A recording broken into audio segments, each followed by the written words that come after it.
बिस्मिल्लाहिर्रहमानिर्रहीम, अस्सलाम वालेकुम। आज इस वीडियो में हम बात करेंगे वेट लॉस के बारे में।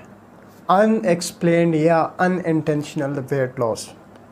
एक तो यह होता है कि बाज़ लोग अपने मोटापे से तंग आके वज़न कम करते हैं, वो एक अलग टॉपिक है। लेकिन इस वीडियो के अंदर हम ये जानने की कोशिश करेंगे कि एक हेल्दी इंडिविजुअल जो अपना वज़न कम करना नहीं भी चाहता हो लेकिन फिर भी उसका वज़न कम हो रहा है, तो उसकी क्या वजूहात है, जिसको हम अनइंटेंशनल वेट लॉस कहते हैं।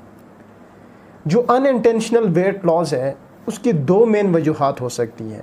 फिजियोलॉजिकल वजूहात हो सकती है और पैथोलॉजिकल। कहने का मकसद ये है कि नॉन डिजीज़ वजूहात हो सकती है, बग़ैर किसी बीमारी के वज़न का कम होना, या फिर कुछ एक डिज़ीज़ की वजूहात हो सकती है जिसमें कुछ एक बीमारियां हैं जिसकी वजह से वज़न कम हो सकता है। सबसे पहले हम बात करते हैं नॉन डिजीज़ काजेज़ के बारे में। नॉन डिजीज़ काजेज़ में नंबर 1 पे है एक्सरसाइज। जो हम एक्सरसाइज करते हैं ख़ुद को हेल्दी रखने के लिए, तो उसकी वजह से वज़न कम हो सकता है। दूसरी वजह है डाइट। जो लोग डाइट फॉलो करते हैं ख़ुद को हेल्दी रखने के लिए, उसकी वजह से भी वेट लॉस हो सकता है। तीसरी वजह है स्टार्वेशन। चौथी वजह है न्यूट्रिशनल इनटेक की कमी। ये है non disease causes of weight loss. अब हम बात करते हैं इसके पैथोलॉजिकल कॉजेज़ के बारे में, यानी कौन सी ऐसी बीमारियां हैं जिसकी वजह से वज़न कम हो सकता है। सबसे पहले इसमें जो सिस्टम आता है वो है साइकाट्रिक सिस्टम। कुछ एक साइकोलॉजिकल डिजीज़ है जिसकी वजह से वज़न कम हो सकता है।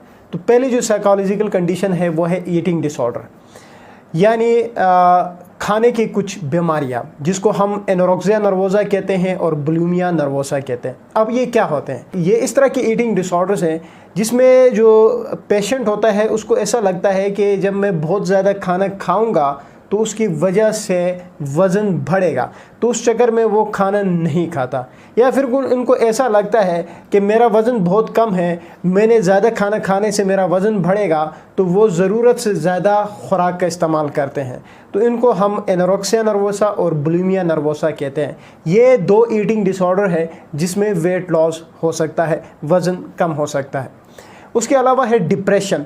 जो लोग सीवियर डिप्रेशन का शिकार है, एक लंबे अरसे से डिप्रेशन का शिकार है, तो उनमें भी वज़न कम हो जाता है। तीसरी वजह है लैक ऑफ स्लीप। जिनका जो सोने का तौर तरीका है वो ठीक नहीं है, रात देर तक वो बैठते हैं और सुबह लेट वो जागते हैं, तो ऐसे लोगों में भी वज़न कम हो जाता है। तो पहला जो फैक्टर था वो है साइकोलॉजिकल डिसऑर्डर्स, जो मैंने नाम बताए हैं, इनकी वजह से वज़न कम हो सकता है। दूसरा जो फैक्टर है वो न्यूरो डीजेनरेटिव डिसऑर्डर्स है। उसमें सबसे पहला है पार्किंसनिज्म। पार्किंसनिज्म एक ऐसा सिंड्रोम है जिसमें 3 से 4 चीज़ें होती हैं। नंबर 1 स्टूपिड बॉडी पोस्चर होता है, मतलब जो बॉडी का जो पोस्चर होता है वो झुकाव पोस्चर होता है। ओल्ड एज के पेशेंट्स में बहुत ज़्यादा कॉमन है। तो पहली चीज़ है स्टूपिड बॉडी पोस्चर होना। सेकंड है ट्रेमर, यानी हाथों में उनकी कपकपाहट आ जाती है। तीसरी चीज़ है वो है ब्रेडिकाइनेसिया। ब्रेडिकाइनेसिया से मुराद ये है कि जब वो चलते हैं तो रुक रुक के चलते हैं, उनकी जो मूवमेंट्स होती है वो स्लो हो जाती है, तो इसको हम पार्किंसनिज्म बोलते हैं। तो न्यूरो डीजेनरेटिव डिसऑर्डर्स में पहले है पार्किंसनिज्म, जिसमें वेट लॉस हो जाता है।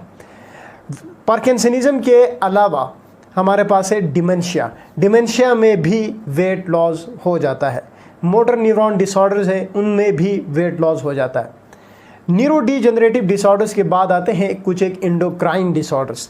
एंडोक्राइन डिसऑर्डर्स में सबसे पहला है type 1 diabetes mellitus. Type 1 diabetes mellitus छोटे बच्चों में डेवलप होती है। तो ऐसे बच्चे जिनमें टाइप 1 डायबिटीज़ मेलाइटस डेवलप हो जाता है, तो उनका भी अनइंटेंशनल वेट लॉस हो जाता है। मतलब वो चाहते तो नहीं है कि वज़न कम हो, लेकिन उस टाइप 1 डायबिटीज़ मेलाइटस की वजह से उनमें वज़न कम हो जाता है।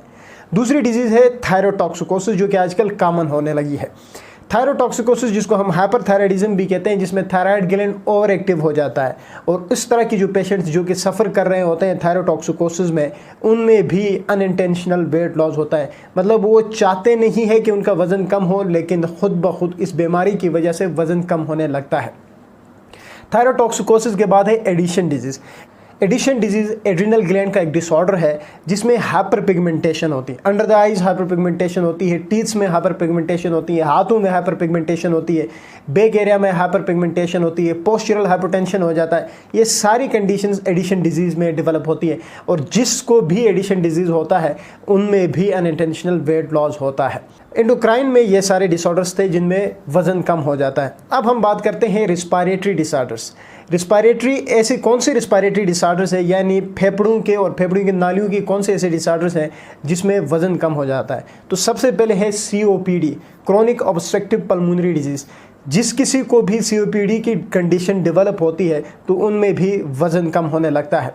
उसके अलावा है पल्मोनरी ट्यूबरकुलोसिस। ये तो सबको पता है कि जब भी पल्मोनरी ट्यूबरकुलोसिस हो जाता है तो उनमें वेट लॉस हो जाता है। तो पल्मोनरी ट्यूबरकुलोसिस में भी अनइंटेंशनल वेट लॉस होता है। रिस्पायरेटरी डिसऑर्डर्स के बाद आते हैं रीनल डिसऑर्डर्स, यानी किडनी में किसी तरह की कोई ऐसी कंडीशंस डेवलप हो चुकी होती है जिसकी वजह से भी अनइंटेंशनल वेट लॉस होता है। तो इसमें है chronic renal failure. Chronic renal failure में जो है वो अनइंटेंशनल वेट लॉस हो जाता है। उसके बाद हम करते हैं कुछ एक रूमेटोलॉजिकल डिसऑर्डर्स के बारे में कि बोन से रिलेटेड कुछ डिसऑर्डर्स हैं, हड्डियों से रिलेटेड कुछ एक बीमारियां हैं जिसकी वजह से भी वज़न कम हो जाता है। तो उसमें पहले है rheumatoid arthritis, old age patients में बहुत ज़्यादा कॉमन होता है। उसके अलावा है SLE जिसको हम सिस्टेमिक ल्यूपस एरिथेमेटोसिस कहते हैं, उसमें भी अनइंटेंशनल वेट लॉस होता है। और सिस्टेमिक स्क्लेरोसिस में भी अनइंटेंशनल वज़न कम हो जाता है। उसके बाद है गैस्ट्रोइंटेस्टाइनल डिसऑर्डर्स, कुछ एक मादे की या आंतों की बीमारियां होती हैं, उसमें भी वज़न कम होने लगता है।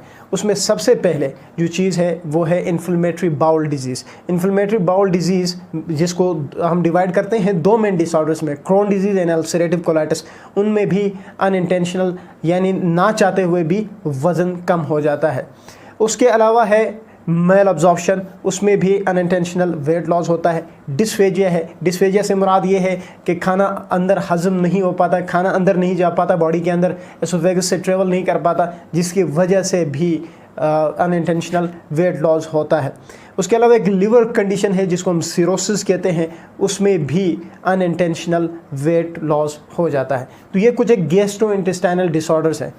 अब हम बात करते हैं कुछ एक इसके इन्फेक्शियस कंडीशंस की जिसमें अनइंटेंशनल वेट लॉस होता है, ना चाहते हुए भी वज़न कम हो जाता है। तो उसमें सबसे पहले है HIV या एड्स। जिस किसी को HIV या एड्स हो जाता है तो उनमें भी ना चाहते हुए वज़न कम हो जाता है। ट्यूबरकुलोसिस में भी ना चाहते हुए वज़न कम हो जाता है। ब्रोसिलोसिस भी एक बीमारी है जो कि माल मवेशियों से इंसानों में फैलती है, तो उसमें भी ना चाहते हुए भी वज़न कम हो जाता है। तो ये सारी काजेज़ थी अनइंटेंशनल वेट लॉस की, जिसमें मैंने कहा कि नॉन डिजीज़ काजेज़ भी है जैसे कि एक्सरसाइज, डाइट वगैरह, और डिजीज़ किसी बीमारी के होने की वजह से भी वज़न कम हो जाता है, वो भी मैंने सारे आप लोगों को लिस्ट कर दी। अब हम बात ये करते हैं कि इस तरह की जो वेट लॉस होते हैं वो हम कैसे डायग्नोज करते हैं, यानी कौन से ऐसे टेस्ट होते हैं जिससे हमें पता चलता है।